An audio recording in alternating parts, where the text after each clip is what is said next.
Esta mañana vamos a estar hablando de un tema muy interesante. Seguimos hablando de los pastores, de sus características, y hoy vamos a estar hablando de una de ellas. Es el último versículo de 1 Timoteo, capítulo 3, versículo 7, donde dice: también es necesario que tengan buen testimonio de los de afuera, para que no tengan de crédito y en el lazo del diablo. Vemos que vamos a forzar un poco aquí sobre esta área de ser testigo de los de afuera. Seguimos 1 Timoteo, capítulo 3, versículo 7. Está basada en la enseñanza de esta mañana, en ese versículo. Pero viendo un poco sobre esto del testigo, el Señor no hace nada ni manda hacer nada que no haya sido ejemplo. Y quería compartir con ustedes esta mañana los versículos que me llamaron mucho la atención, que hablan del Señor Jesús. Y es en 1 de Juan, capítulo 5, 1 de Juan, capítulo 5, versículos 6 al 12. 1 de Juan, capítulo 5, versículos 6 al 12. Dice el Señor en su palabra: este es Jesucristo, que vino mediante agua y sangre, no mediante agua solamente, sino mediante agua y sangre. El Espíritu es el que da testimonio, porque el Espíritu es la verdad. Porque tres son los que dan testimonio en el cielo: el Padre, el Verbo y el Espíritu Santo. Y estos tres son uno. Tres son los que dan testimonio en la tierra: el Espíritu, el agua y la sangre. Estos tres concuerdan. Si recibimos el testimonio de los hombres, mayor es el testimonio de Dios, porque este es el testimonio con que Dios ha testificado acerca de su Hijo. El que cree en el Hijo de Dios tiene el testimonio en sí mismo. El que no cree en Dios le ha hecho mentiroso, porque no ha creído en el testimonio que Dios ha dado acerca de su Hijo. Y este es el testimonio, que Dios nos ha dado vida eterna, y esta vida está en su Hijo. Y el que tiene al Hijo tiene la vida, y el que no tiene al Hijo de Dios no tiene la vida. Hermoso esos versículos que hablan del testimonio del Señor, ¿verdad? Y que asevera el Señor que lo está observando el mismo Dios, no el hombre, de que nuestro Señor Jesús vino, ¿verdad?, para dar testimonio del Padre y mostrarse el camino para la vida eterna, ¿verdad? Amén. Entonces, volviendo al texto, ¿verdad?, del que hablé al principio, que dice en 1 Timoteo, capítulo 3, versículo 1 Timoteo, capítulo 3, versículo 7, dice: también es necesario que tengan buen testimonio los de afuera, hablando de los obispos, en este caso. Entonces vemos que la palabra testimonio en el griego quiere decir material, y en el idioma nuestro, ¿verdad?, quiere decir que el testimonio es un sentido ético, que quiere decir, dícese, el testimonio que concierne al carácter de uno. Él depende del carácter de uno, tiene que ver con el carácter de uno. Y en este caso vamos a hablar del carácter de lo que es un obispo, ¿verdad? En el diccionario habla de la palabra testimonio. Quitarme el micrófono porque creo que no están escuchando por ahí. El testimonio dice en el diccionario que es la revelación completa de Dios, que enseña al hombre lo que debe creer, lo que debe hacer y lo que espera, incluyendo la ley y el Evangelio. Entonces, incluyendo la ley y el Evangelio. Entonces vemos que un buen testimonio de los de afuera. Vamos a hablar de este punto. Esto se refiere a tener una buena reputación de los que están afuera, los que están observando. Es muy fácil mantener una buena reputación dentro del pueblo de Dios y en el hogar. cuando el hogar es cristiano. Entonces un obispo normalmente puede estar muy bien bajo esa condición, pero la parte más difícil es cuando tiene que estar afuera, cuando tiene que demostrar, ¿verdad? Mostrar a Cristo en su manera de andar, de caminar, de actuar, de responder ante las acechanzas del enemigo que va a tener afuera. El enemigo va a estar pendiente de todo lo que hace él para acusarnos. Acuérdense que él es el gran acusador. Entonces va a estar pendiente de eso. Pero el Señor nos ha dado una palabra muy interesante y me gusta mucho, y está en el libro de Mateo, ¿verdad? Cuando el Señor habla, da unas tremendas enseñanzas. Me gustaría que me acompañaran allá en la bienaventuranza, Mateo capítulo 5.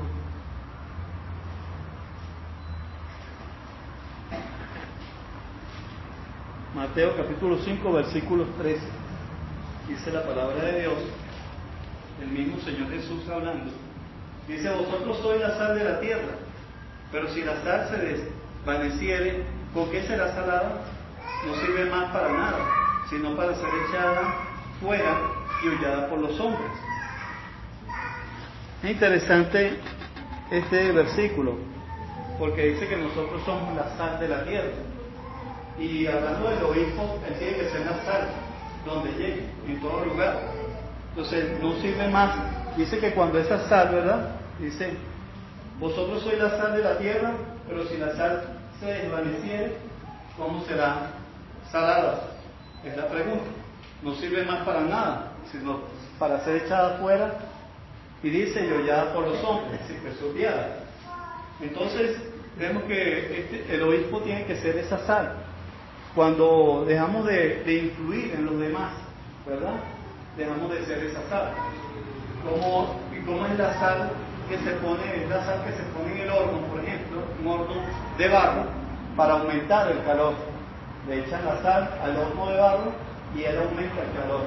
Si esa sal no hace eso, esa sal no sirve.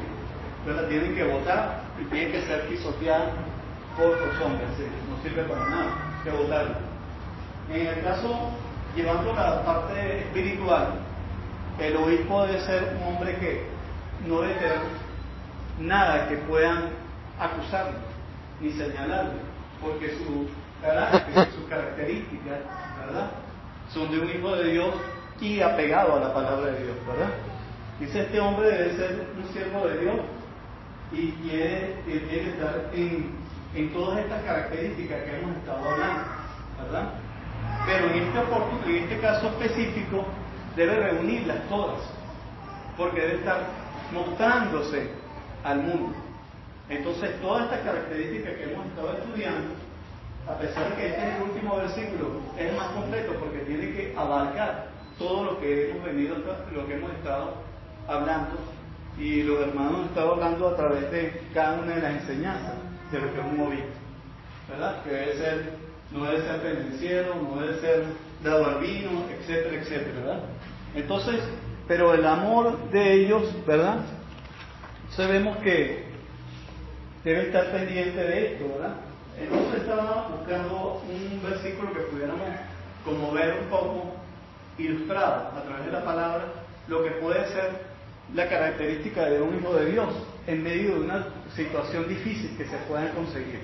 Y entonces pensé en un capítulo que conocemos mucho, lo hemos oído mucho, han estudiado sobre él, pero queremos resaltar ciertos detalles de él en cuanto a verlo a este hijo de Dios, pero como si fuese un obispo, en una situación tan difícil como la que tuvo que vivir el apóstol Pablo por siglos. Y vamos allá al libro de Hechos, capítulo Hechos. Recordemos algo para entrar un poquito en contexto.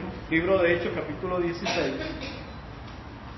Aquí estaba ocurriendo algo, y era que ellos estaban haciendo su trabajo, y casualmente había una mujer que era divina, pero había hombres que vivían de esa mujer porque ese era su trabajo, pero eso producía muchas ganancias. Pero cuando ella se acercó a ellos vamos a ir un momento ahí, libro de Hechos, capítulo 16, en el versículo 23. Ok.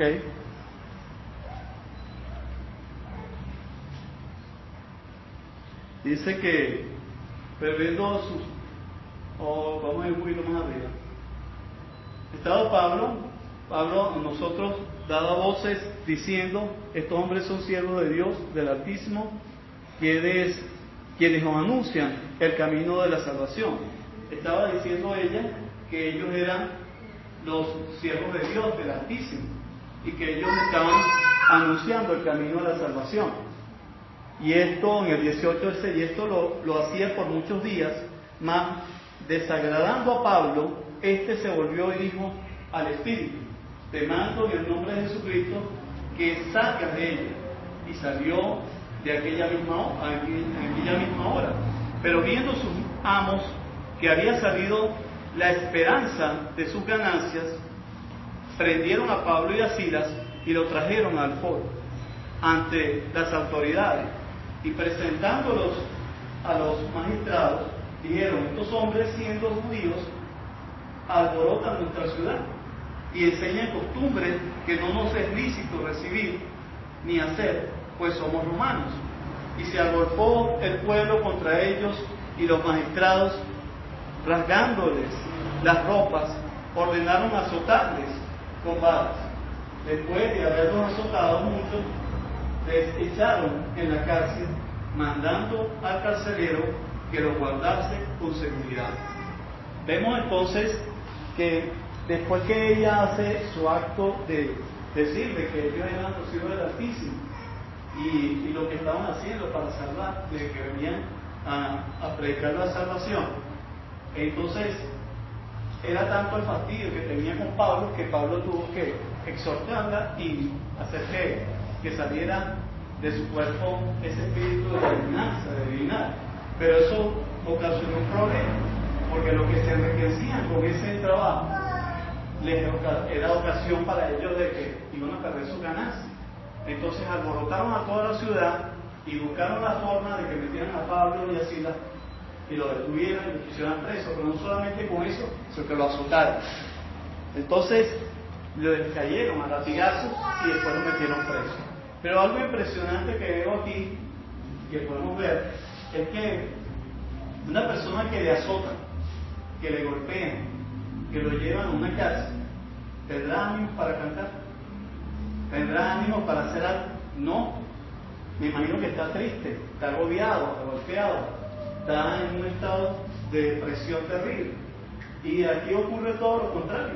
Y eso es lo que impacta en este hombre que cuida de él, que cuida de ellos. Fíjense lo que dice el 24, el cual, recibido de este mandato, los metió en el calabozo de más adentro, es decir, el último que quedaba por allá, y le aseguró los pies en el cepo. El cepo era una madera muy grande y pesada, y lo amarraban a eso para que no se muriera, con unos grilletes, para que ellos no se murieran de ahí. Si aparte de que estaban en la última casa, en lo último de allá, además de eso, tenían ese peso ahí que no lo hacían moverse. Pero con todo y eso, dice el 25, pero a medianoche, orando Pablo y Silas, cantaban himnos a Dios, y los presos lo oían. Entonces sobrevino de repente un gran terremoto, de tal manera que los simientes de la cárcel se sacudían, y al instante se abrieron todas las puertas, y las cadenas de todos se soltaron. Qué tremendo, ¿no? Entonces hasta se abrieron no solamente las puertas, sino que las cadenas que lo sostenían a ellos se soltaron. Pero aquí viene la parte tremenda de esto, ¿no? Dice, y despertándose el carcelero, así que había estado dormido, se había quedado dormido, pero con todo lo que había pasado se despierta, dice, y viendo abiertas las puertas de la cárcel, sacó la espada y se iba a matar, pensando que los presos habían huido. Había una orden, una ley de que si el carcelero dejaba escapar a los presos, lo mataban. Entonces, para que lo mataran los mismos romanos, él se iba a matar, él iba a acabar con su vida. Pero dice entonces, mas Pablo clamó a gran voz diciendo, no te hagas ningún mal, pues todos estamos aquí.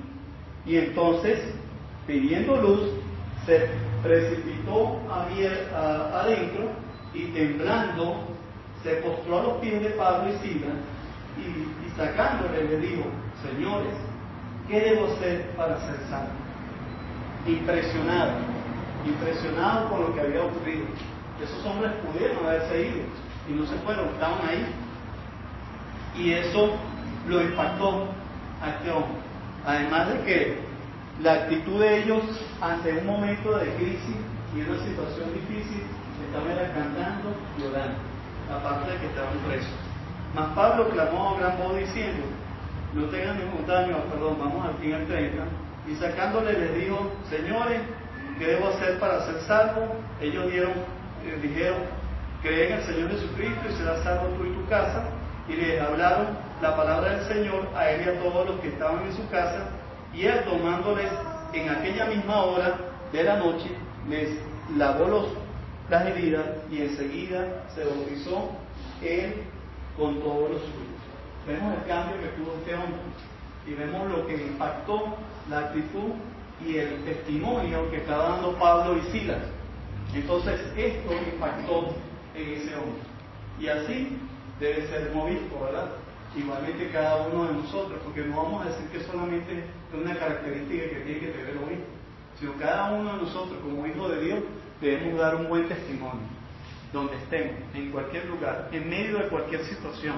Y esta situación no era nada sencilla, y ellos mantuvieron su buen testimonio y orando al Señor, alabando al Señor, y mostraron esa característica preciosa que hizo que estos hombres, este hombre, el carcelero, y su esposa y su familia, obedecieran al Señor. Y viendo también que esta parte de ser un buen testimonio, también quería compartir otro versículo. Había también hay algo también interesante en esto, cuando un varón es identificado por el mismo pueblo de Dios. La palabra dice que por los frutos os conoceréis. Así que el fruto de un hijo de Dios se muestra nada más con sus acciones, con sus actitudes, con su manera de actuar.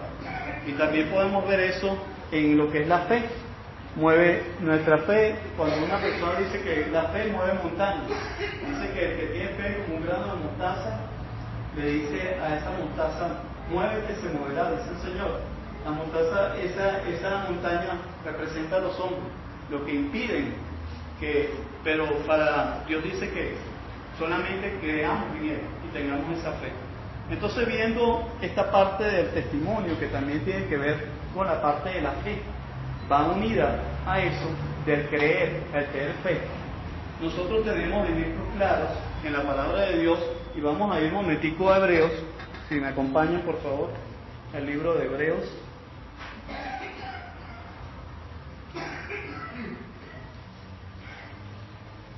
Y versículos que hemos leído en otras oportunidades, pero que nos ayudan mucho en esta enseñanza esta mañana. Hebreos 11:2.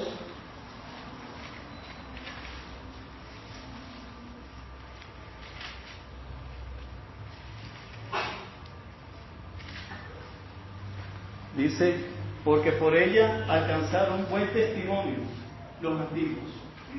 Pero vamos a leer el versículo 1. Es pues la fe, la certeza de lo que se espera, la convicción de lo que no se ve. Eso es la fe, ¿verdad?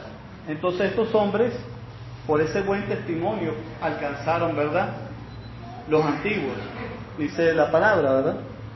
Entonces el versículo 3 dice: por la fe entendemos haber sido constituidos el universo por la palabra de Dios, de modo que lo que se ve fue hecho de lo que no se veía. O sea, nosotros sabemos que el Señor hizo el cielo, la tierra, todas las cosas las hizo Él, su plenitud, todo lo hizo Él. Entonces nosotros tenemos esa fe, y también tenemos la fe, aunque no hemos visto al Señor como tal, creemos en Él. Amén. Y vamos a ir con Él a los cielos. Creemos también en esa promesa de ir con Él a los cielos. Entonces, también para ello para la fe se necesita tener paciencia, porque tenemos que esperar. En medio de todas las luchas que tenemos a diario, tenemos que esperar, tener paciencia. Y la paciencia es una virtud. de esperar al Señor. El mundo está falta de esperanza y está falta de fe. Y por eso no se mueve en ese confiar con Dios. El mundo, todo el mundo entero está así. Porque su entendimiento está realmente cegado. No puede ver. Y su esperanza está realmente desvanecida. Su esperanza está en otras cosas. Su esperanza está en lo material, en la ciencia, en la tecnología, en otras cosas, pero no en Dios. Entonces, en cambio, los cristianos nos anclamos, ¿verdad?, en la fe, en que creemos en el Señor y que Él nos está esperando en los cielos y vamos a ir con Él en los cielos. Amén. Y Hebreos 11:6 dice, porque sin fe es imposible agradar a Dios, porque es necesario que el que se acerca a Dios crea que le hay y que es galardonador de los que le buscan, ¿verdad? Entonces el Señor sabe eso y cree que si le buscamos con esa fe, ¿verdad?, vamos a recibir, Señor, vamos a recibir de Él ese galardón, la corona de vida, y vamos a ir con Él a los cielos. Pero estos hombres que habla la palabra de Dios aquí en Hebreo, que son una cantidad de ejemplos que tenemos aquí, que no lo vamos a leer todos hoy, pero que ya los conocemos, pero vamos a mencionar uno específicamente. Y vemos el caso de Noé, que dice aquí, por la fe Noé, cuando fue advertido por Dios acerca de cosas que aún no se velan, con temor preparó el arca, ¿verdad?, en que su casa se salvase, y por esa fe condenó al mundo y fue hecho heredero de la justicia que viene por la fe. Entonces vemos lo que hizo Noé y vemos el arca que hizo, todo el tiempo que le tardó en hacer Noé el arca, pero él lo hizo con fe, confiando en Dios, y él sabía que lo que Dios le había dicho era así, y él lo hizo.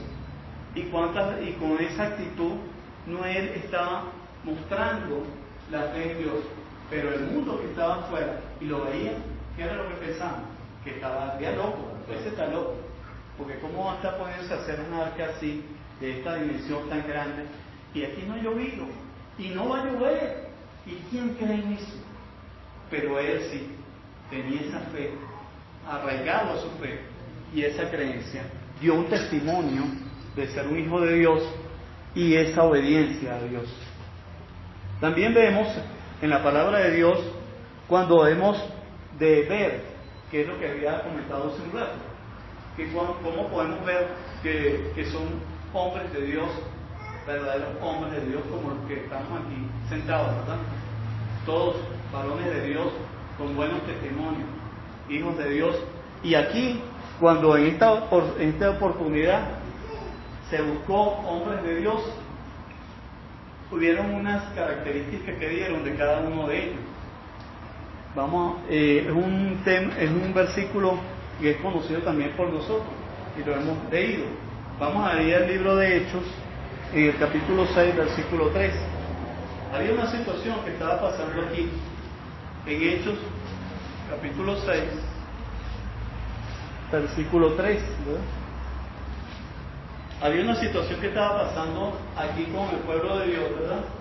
Y era que también que los ancianos, los apóstoles, se habían dedicado a ocuparse de la palabra de Dios, ¿verdad?, y el trabajo en la oración y la predicación, pero habían descuidado a las viudas, y era necesario que atendieran a las viudas. Entonces, estos hombres, ¿verdad?, se opusieron, los griegos, y ellos pusieron la queja. ¿Por qué? Porque estaban desatendidas. Y la forma que les dio, la sabiduría que le dio el Señor a los apóstoles, era buscar 7 varones para que las atendieran.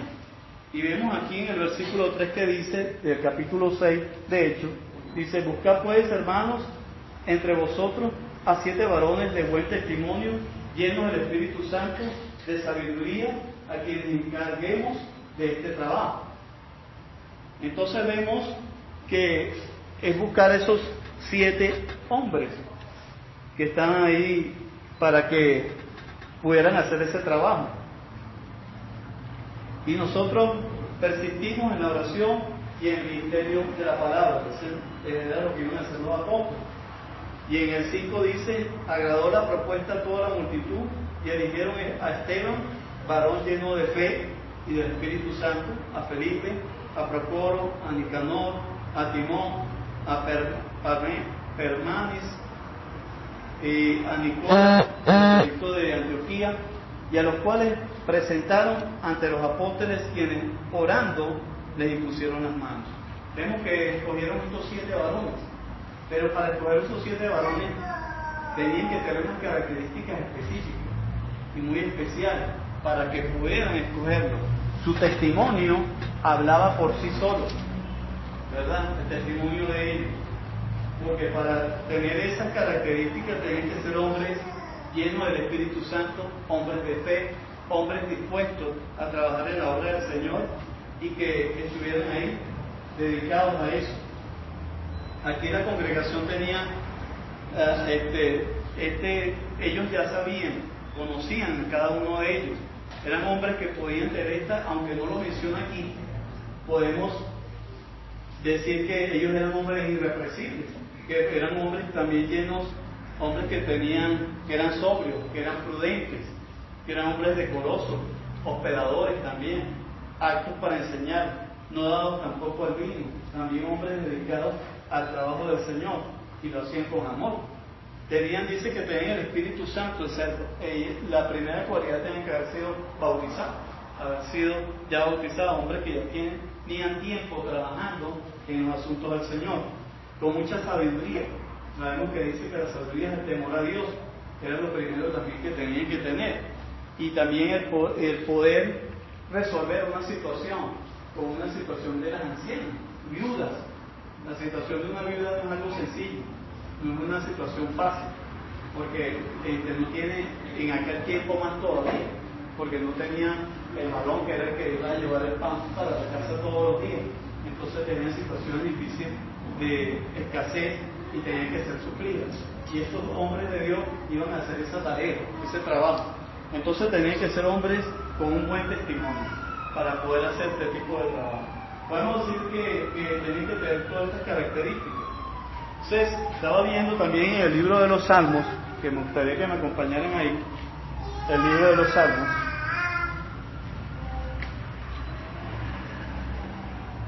Salmos 119. El evangelista hablando referente a esta característica del testimonio.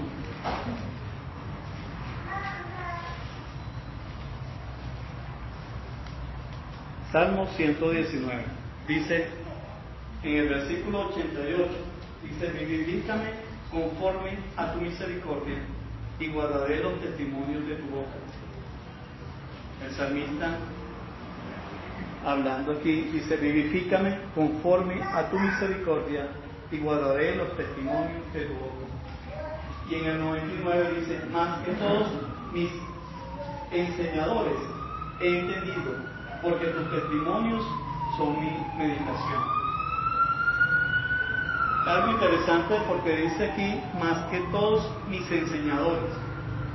Todos nosotros hemos ido a la escuela, hemos ido a estudiar primaria, unos ya bachillerato, otros de la universidad, y hemos tenido que nos enseñen. Pero no hay mejor que nos pueda enseñar que es el Señor y su palabra. Por eso es que dice: y que meditaré en tu testimonio, en tu palabra. O sea, meditar en la palabra de Dios, eso nos ayuda cada día a nosotros. Y más a un obispo, a un anciano, tiene que estar meditando en la palabra de Dios para poder dar buen consejo, para poder orientar al pueblo de Dios y para poder realmente tener las herramientas indicadas contra todas las hechanzas de afuera del enemigo. Porque sabemos que ese no duerme, ese está como león rugiente esperando a quien devorar. En la palabra de Dios ya que nos avisa, nos muestra, ¿verdad?, de que debemos tener cuidado de esto.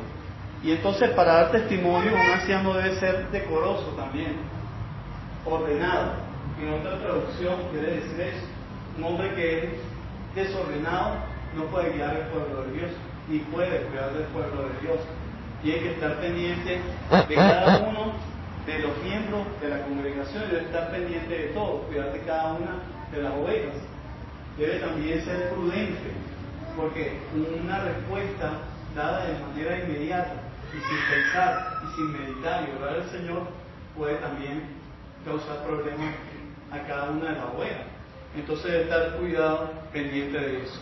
Y más cuando también está afuera. Por eso es que dice que no solamente el testimonio dentro de la congregación, sino fuera. Porque fuera tiene que dar respuestas a muchas cosas que podrán buscar y decir para ver en qué va a caer, cómo va a caer, en qué colchita de mango le vamos a poner a este hombre a que se caiga. Sabemos que así es lo que normalmente pasa en el mundo. Están pendientes de lo más mínimo para hablar mal de un hijo de Dios. Y más si este hombre, hijo de Dios, está ya siendo visto dentro del pueblo de Dios como obispo o es obispo. Entonces debe cuidarse de eso. Primera de Corintios capítulo 13, versículo 11. Acompáñenme allá, por favor. Primera de Corintios.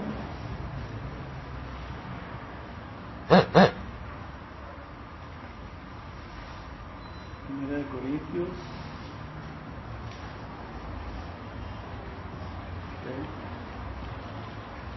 Capítulo 13, versículo 11. Dice así en el versículo 11: cuando yo era niño, hablaba como niño, pensaba como niño, buscaba como niño, mas cuando ya fui hombre, dejé lo que era de niño. Entonces, ya no puedo pensar como niño, ni actuar como un niño, ¿no?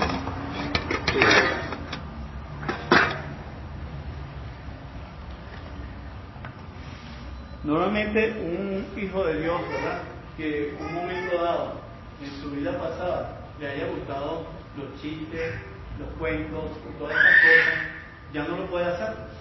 No quiere decir que los chistes sean malos, porque hay chistes buenos.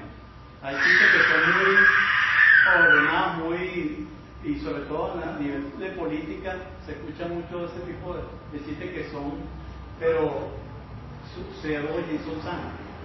Pero no chistes que sean con doble sentido o groseros, obscenos. Entonces un hijo de Dios no puede, ¿verdad?, ni estar en eso, ni complacerse en eso. Y el mundo exterior está lleno de muchas cosas de eso, de trabajar con un doble sentido. Y dice el versículo 14, ¿verdad?, en el mismo versículo, en el capítulo 14, versículo 20, dice: hermanos, no seáis niños en el modo de pensar, sino seáis niños en la malicia, pero maduros en el modo de pensar. Dice que no seamos niños en el modo de pensar, sino ser niños en la malicia. O sea, porque el Señor dice que para ir al reino de los cielos tenemos que ser como niños, pero maduros en el modo de pensar. Y un obispo, un anciano, tiene que ser así. Debe ser en ese modo de pensar, debe ser maduro para poder responder ante tantas cosas que se le van a presentar en el camino. Entonces, los de afuera, cuando habla la palabra los de afuera, son todas las personas con que el anciano, el obispo, se va a tropezar, fuera de su hogar, fuera de la congregación. Es muy fácil, como le dije, estar entre nosotros y estar entre su familia, que es cristiana, pero delante de un público donde la gente no conoce a Dios, va a tener que enfrentar duras pruebas. Entonces debe estar preparado. Por eso es que en Colosenses, en el capítulo 3, versículo 5, vamos a ir allá un momento.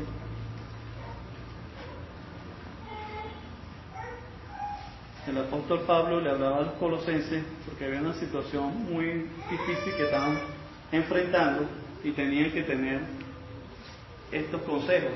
Dice en Colosenses capítulo 3, versículos 5 al 10, consejo del apóstol, y dice: haced morir pues lo terrenal en vosotros, fornicación, impureza, pasiones desordenadas, malos deseos, avaricia, que es idolatría, cosas por las cuales la ira de Dios viene sobre los hijos de desobediencia, en las cuales vosotros también anduvisteis en otro tiempo, cuando vivías en ellas, pero ahora dejad también vosotros todas estas cosas: ira, enojo, malicia, blasfemia, palabras deshonestas de vuestra boca.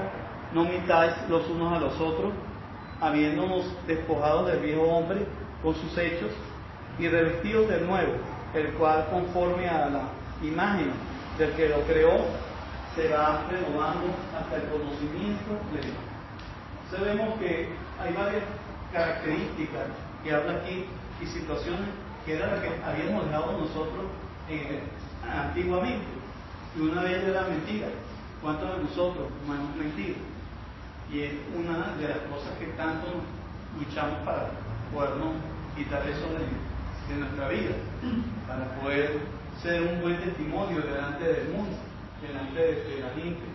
Y es una lucha que no ha sido fácil, pero la hemos ido superando. Como dice el apóstol Pedro, que dice que vamos subiendo de escalafón en escalafón, la escalera que nos va a llevar a poder ser perfectos, a llegar a la medida y la plenitud de Cristo. Pero para ello necesitamos también desechar todas estas cosas.